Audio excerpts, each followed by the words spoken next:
አንድ አምላክ በሚሆን በአብ በወልድ በመንፈስ ቅዱስ ስም አሜን። ጥር 3 ቀን ከዓለት ላይ ውሃ ያፈለቁ ድውያንን የሚፈውሱት ታምረኛው አባት አባ ሊባኖስ ዘመጣ ዕረፍታቸው ነው። ይኸውም የአባታችን የተክለ ሃይማኖት ገዳም ደብረ ሊባኖስ በስማቸው የተሰየመላቸው ታላቅ አባት ናቸው። ዳግመኛም በዚህች ዕለት ቁጥራቸው 14,000 የሆኑ የቤተልሔም ሕፃናት በሰማዕትነት አረፉ። ለየት ባለ መንገድ በተለየ ሁኔታ ሲጋደሉ የኖሩት አባ አሞን መታሰቢያ በዓላቸው ነው። በስመ አብ ወወልድ ወመንፈስ ቅዱስ አሐዱ አምላክ። በስመ አብ ወወልድ ወመንፈስ ቅዱስ አሐዱ አምላክ። በስመ አብ ወወልድ ወመንፈስ ቅዱስ አሐዱ አምላክ አሜን። ሰማዕት የሆኑት 144,000 የቤተልሔም ሕፃናት ጥንተ ነገሩን ስናየው ሰባ ሰገል የጌታችንን መወለድ ተረድተው ወርቅ፣ ዕጣን፣ ከርቤውን እጅ መንሻ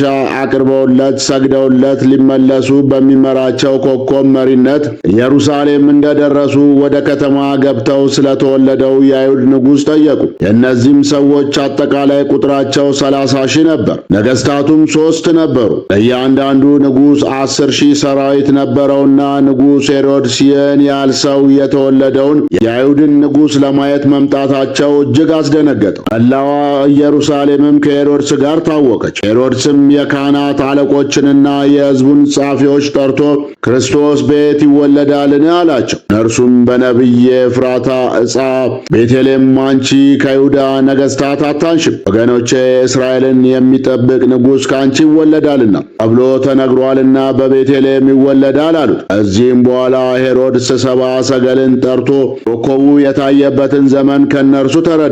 ሄዳችሁ የሕፃኑን ነገር መርምራችሁ ያገኛችሁት እንደሆነ እኔም መጥቼ ሰግድለት ዘንድ በእኔ በኩል ተመልሳችሁ ኑ አላቸው። እነርሱም የነገራቸውን ሰምተው ከንጉሡ ዘንድ ሄዱ። እነሆ ያ በምሥራቅ ያዩትና ይመራቸው የነበረው ኮከብ ዳግመኛ ወደ ቤተልሔም እስኪያደርሳቸው ድረስ ይመራቸው ነበር። ሕፃኑም ካለበት ዋሻ ላይ ደርሶ ቆመ። ኮከቡንም ባዩት ጊዜ እጅግ ደስ አላቸው። ሕፃኑንም ድንግል እናቱ በክንዷ እንደታቀፈችው እነርሱ ከያዙት ስዕል ጋር አንድና ትክክል ሆኖ ባገኙት ጊዜ እጅግ አደነቁ። ፈጽሞም ተደሰቱና እጅ ነሱት፣ ወድቀውም ሰገዱለት። ሳጥኖቻቸውንም ከፍተው ወርቅ፣ ዕጣን፣ ከርቤን እጅ መንሻ ቀረቡለት። ከዚህም በኋላ ወደ ርጉም ሄሮድስ እንዳይመለሱ በሕልም ተረድተው በሌላ መንገድ ወደ አገራቸው ተመለሱ። አምላክ በሥጋ ስለመገለጡ አዋጅ ነጋሪዎችና ሰባኪዎች ሆኑ። ሄሮድስም የሰባ ሰገልም በሌላ መንገድ መሄድ እንደሰማ እጅግ ተናደረ።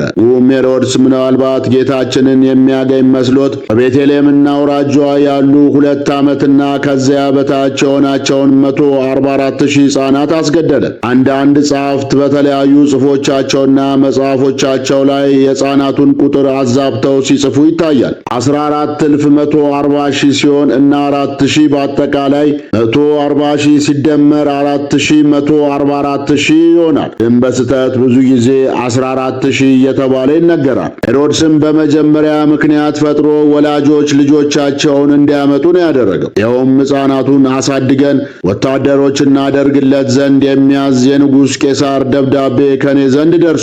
ወርቅ፣ ብር፣ ቀለብና ልብስም እንሰጣለን ብሎ በአገር ሁሉ አዋጅ አስነገረ። ስለዚህም እናቶቻቸው ሕፃናቱን ይዘው ወደ ሄሮድስ በመሄድ ተሰበሰቡ። ሄሮድስም ይህንን ጊዜ 1,200 ወታደሮቹን ሰይፍ አስይዞ ሕፃናቱን አሳረዳቸው። ነቢይ ኤርምያስም ራሔል ስለ ልጆቿ ስታለቅስ ብዙ መከራ፣ ጮት፣ ሙሾ፣ ለቅሶ፣ ዋይታ በራማ ተሰማ። ለቅሶ መተውን መጽናናትን እምቢ አለ፣ ልጆች አልሆኗትምና በማለት የተናገረው የትንቢት ቃል ተፈጸመ። ቅዱስ ዮሐንስም በራእዩ በታላቅ ቃል ጮኸ፣ አቤቱ እስከ መቼ ነው ስለ ደማችን ተበቅለ በምድር ላይ በሚኖሩ ሰዎች የማትፈርድባቸው አሉ። ከእነርሱም ወገን ለእያንዳንዱ ብሩህ ልብስ ሰጥተው እንግዲህ ጥቂት ቀን እረፉ አሏቸው። እንደነርሱ ላሉ ለእግዚአብሔር ባለሟሎች እንደነርሱ ይሞቱ ዘንድ ያላቸው ወንድሞቻቸው እስከሚፈጸሙበት ቀን ድረስ እንዲህ የእነዚህን ሕፃናት ነፍሳቸውን አይቷልና። ዳግመኛም እንዲህ አለ፣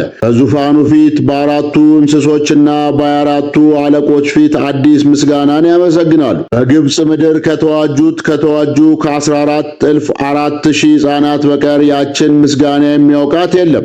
እነርሱም ከሴቶች እንደተወለዱ ንጹሐን ናቸው። ጌታችን ጌታችን ሁሉም ቅዱሳን በሕይወት ሳሉ ነፍሳቸው ከሥጋቸው ሳትለይ ገለጥላቸውና ለትውልዱ የሚሆን የተለያየ ታላቅ የምሕረት ኪዳን ይገባላቸዋል። ለቅዱሳኑና ለሰማዕታቱ ጌታችን ሲገለጥ ቅዱሳን መላእክቶቹ ይገቡታል። ድንግል የብርሃኑ እናቱ ወላዲተ አምላክ በቀኙ ሆና አብራው ትመጣለች። እነዚህ 144,000 የቤተልሔም ሕፃናትም አብረውት ይመጣሉ። በታተሙ ገድላት ላይ ከ70 በላይ በሚሆኑት ውስጥ በግልጽ እንደተጻፈው ጌታችን ለሁሉም ቅዱሳን ቃል ኪዳን ሊገባላቸው ሲገለጥላቸው እነዚህ 144,000 የቤተልሔም ሕፃናትን አስከትሎ መጥቶ ነው። ወይም በሕይወት ሳለ ወደ ገነት መንግሥተ ሰማያት የተነጠቀ ቢሆንም በሰማይ ከነዚህ ሕፃናት ተባርኮ ወደ ምድር ይመለሳል። እነዚህ ቅዱሳን የሆኑ 144,000 የቤተልሔም ሕፃናት ላይ መሪያቸው አለቃቸው ተደርጎ የተሾመው ሕፃኑ ቅዱስ ቂርቆስ ነው። የሕፃናቱ ሰማዕታት ረድኤት በረከታቸው ይደርብን፣ በጸሎታቸው ይማረን።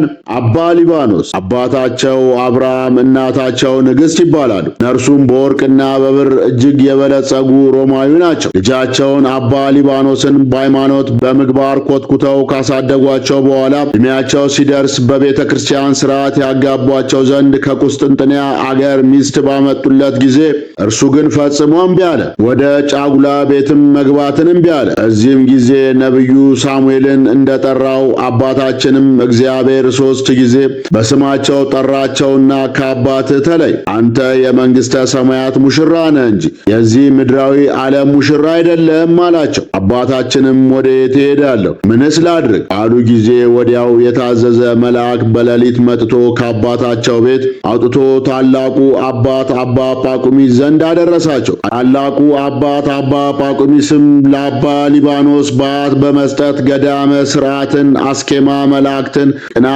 ዮሐንስን አስተምረዋቸው አመነኮሷቸውና ከ8ቱ ቅዱሳን ጋር እንዲገናኙ አደረጓቸው። ከዚህም በኋላ ያ ከአባታቸው ቤት ወስዶ አባ ጳቁሚስ ገዳም ያደረሳቸው ያ መልአክ ድጋሚ ተገለጠላቸውና ወደ ቅድስት አገር ኢትዮጵያ ሂድና ተጋድሎን በዚያ ፈጽም፣ ዝና በስፋት ይነገራል፣ ለብዙዎች አባት ትሆናቸዋለህ አላቸው። ቀጥሎም ራሱ መልአኩ ወደ ኢትዮጵያ አመጣቸውና በአክሱም ተቀመጡ። ከዚያም ብዙ ከተጋደሉ በኋላ ወደ ሸዋ መጡና ወንጌልን ዞረው አስተምረው ብዙ ድውያንን ፈውሰው ከዓመታት ቆይታ በኋላ ተመልሰው አክሱም ሄዱ። በአክሱምም 7 የተለያዩ ጸበሎችን ከድንጋይ ላይ በተአምራት አፍልቀው ድውያንን ፈውሰው ዕውራንን አበሩ። በዓታቸውንም ከአክሱም ጽዮን ፊት ለፊት አድርገው ሲኖሩ ከዕለታት በአንደኛው ቀን አባታችን በተአምራት ከጭንጫ ካፈለቁት ጸበል ተራዋ ነው ለአንዲት ሴት ልጇን አዝላ ልትቀዳ መጣች። ወዲያውም ከቦታው ስትደርስ አዳልጧት ወደቀችና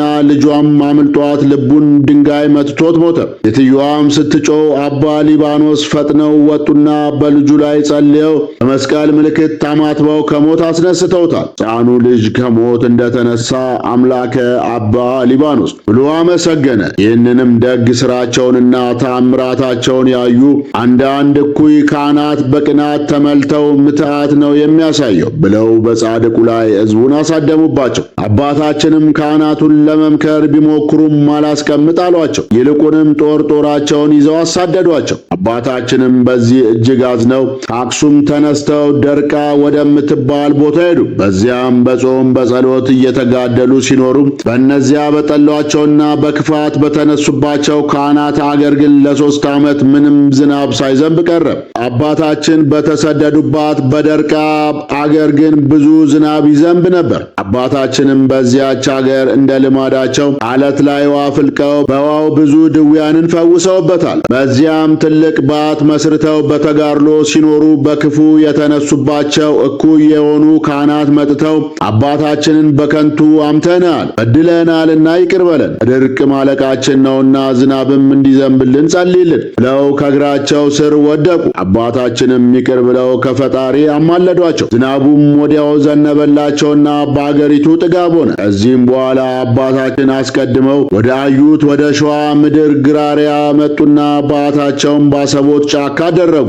ነገር ግን መልአኩ ተገልጦላቸው ሊባኖስ ሆይ ከዚህ ቦታ ያንተ መኖሪያ አይደለም፣ በዚህ ቦታ ላይ እግዚአብሔርንና ሰውን የሚያገናኝ የሚያስታርቅ ታላቅ ጻድቅ ይወጣበታልና ይህ ቦታ የእርሱ ርስት ነው። የብዙ መነኮሳት መንደር ይሆናል። ነገር ግን የቦታው ስም ባንተ ስም ይጠራላል አሏቸው። በኋላ አባታችን ተክለ ሃይማኖት ተወልደው በዓታቸውን በዚያ ቦታ ላይ ሲያጸኑ ቦታው ግን ደብረ ሊባኖስ ተብሎ በመጀመሪያው አባት ስም ተሰየመ። መልአኩም በሌሊት እየመራ ወደ አክሱም ወሰዳቸው። ከዚያም ታሪክ ወደምትሰራበት ዕጣ ክፍል ወደ ሆነው ቦታ ደርሳለሁ አላቸውና ወደ ኤርትራ አካለ ጉዛይ አውራጃ ልዩ ስሙ መጣ ወደ ተባለው ቦታ ወሰዳቸው። በዚያም አባታችን ድውያንን እየፈወሱ ለምጻሞችን እያነጹ ሙታንን እያስነሱ ብዙ ታምራትን እያደረጉ ወንጌልን እየሰበኩ ሊባኖስ ዘመጣ የሚለውን ትልቁን ገዳማቸውን መሰረቱ። በወቅቱ